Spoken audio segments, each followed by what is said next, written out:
వెంకటేష్ ప్రభు కస్తూరిరాజా రంగస్థల నామం ధనుష్ గా సుపరిచితుడైన భారతీయ సినిమా నటుడు, నేపథ్య గాయకుడు, రచయిత.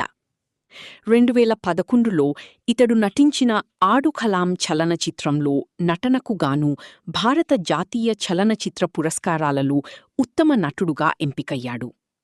అదే సంవత్సరంలో అతడు పాడిన వై దిస్ కొలవెరీ డీ పాటతో ప్రపంచవ్యాప్తంగా అందరి దృష్టిని ఆకర్షించాడు. ఇది యూట్యూబ్లో అత్యధికంగా వీక్షించిన భారతీయ పాటగా నమోదయ్యింది. 2014 వరకు ఇతడు 5 ఫిల్మ్ఫేర్ అవార్డులను గెలుచుకున్నాడు. ఇతడు తమిళ చలనచిత్ర దర్శకుడు, నిర్మాత అయిన కస్తూరి రాజా కుమారుడు. అతడి సోదరుడైన సెల్వరాఘవన్ ఒత్తిడితో ధనుష్ నటనలోకి అడుగుపెట్టాడు. రజనీకాంత్ కుమార్తె అయిన ఐశ్వర్యను నవంబరు 18, 2004లో ధనుష్ వివాహమాడాడు. వీరికి 2 కుమారులు. 2006లో యాత్ర, 2010లో లింగా జన్మించారు.